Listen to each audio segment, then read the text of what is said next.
Hello from gardening at Douentza here in Ireland. And some of you who've been watching for a little while may have realised that this year I had a significant birthday. Well, a significant birthday means a significant present. And it's unboxing o'clock.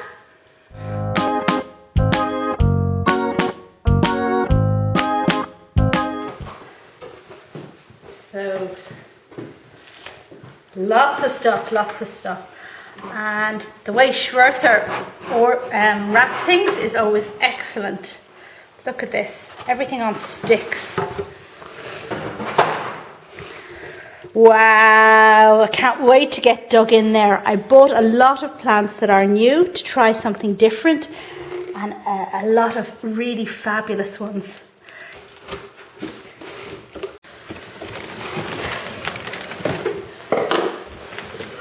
Okay, so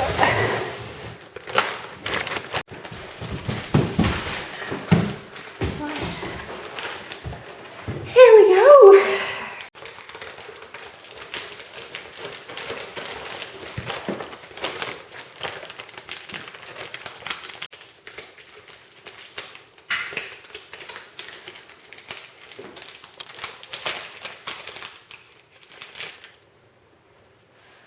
So here I am, and all the plants have been unwrapped, and I'm going to just talk you through them.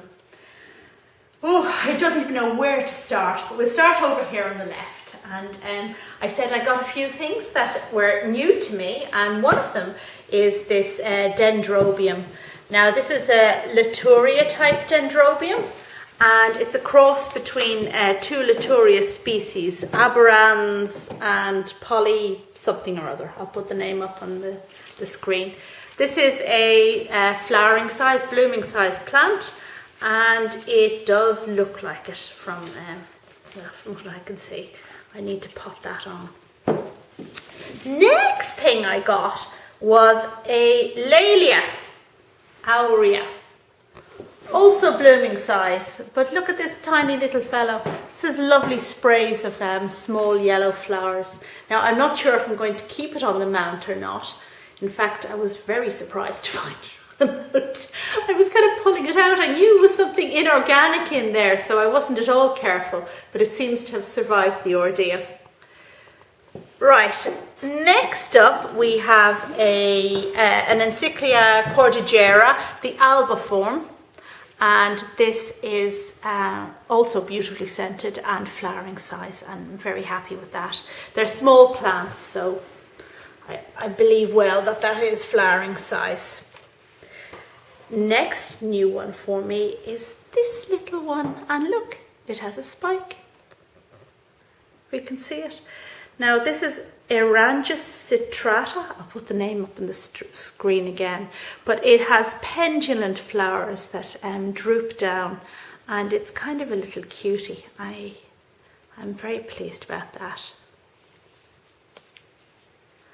Okay, so putting that down. The next thing I got is Brassavola David Sanderson. Now this has a beautiful white flower with a beard on it, and the leaves are, you know, these funny really thin leaves that is typical of Brassavola. Night scented plant. This is supposed to be flowering size. That seems pretty small to me now. I don't know, maybe somebody can let me know if they have experience of this plant, but that seems a bit short. The next one I want to show you is this one, Rhyncholaelia, and this one is what is it? Digbyana.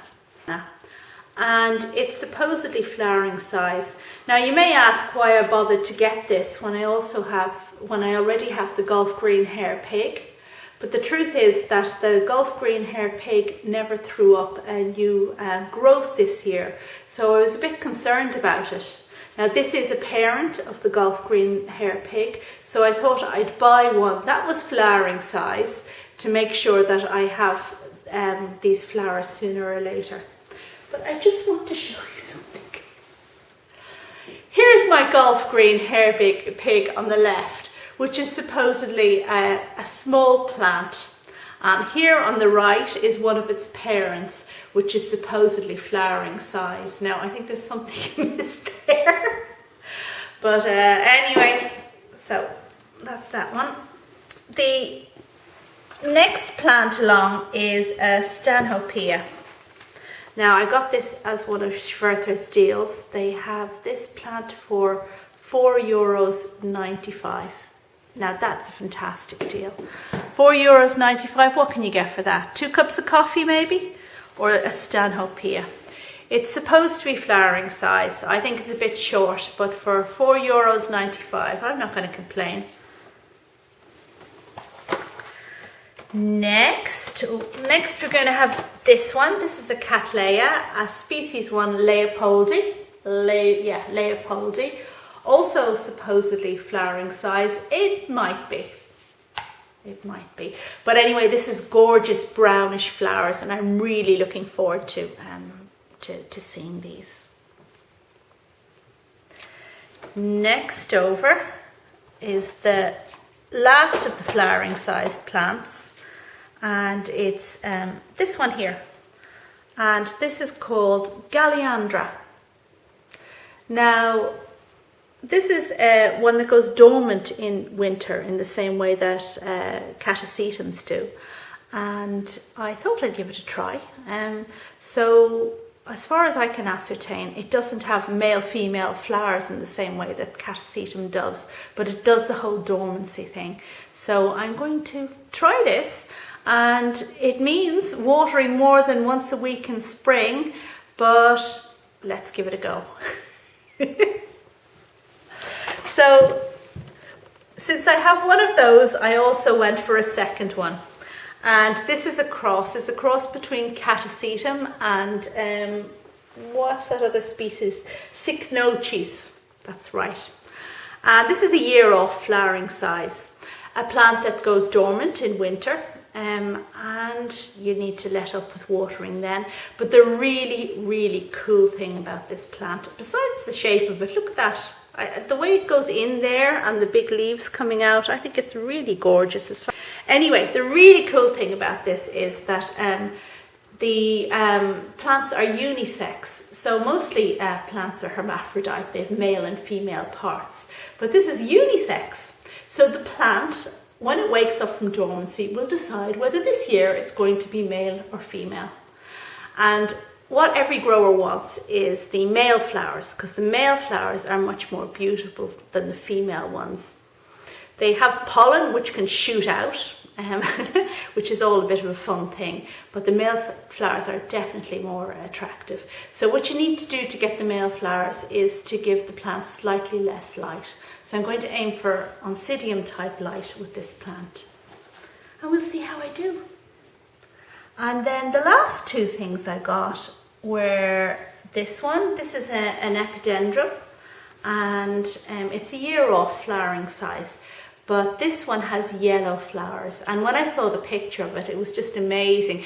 It's like, you know, some of those Dendrobiums with the big clusters of flowers that cascade down. So they didn't have it a flowering size, so I bought it a year off flowering size, and I'll enjoy that. Epidendrums do particularly well for me. And then finally, we won't worry about Mini Mark over here because he belongs to my friend.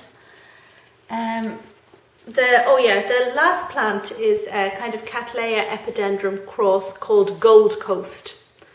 And this has fabulous orange flowers with amazing markings, so I just had to get this. Now, it's meant to be a year off flowering size, but that looks, again, a bit small for me. So that's my haul from Schwerter at the moment. Generally speaking, I'm a little disappointed in the overall size of some of the plants. I don't remember being disappointed like this before with the Schwerter orders. But I will raise a couple of questions about a couple of them, so I'll let you know what happens from there.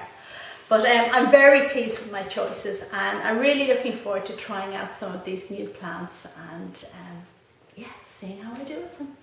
So thanks very much for watching, and please do subscribe and check back again to see how all of these do with me. Bye now.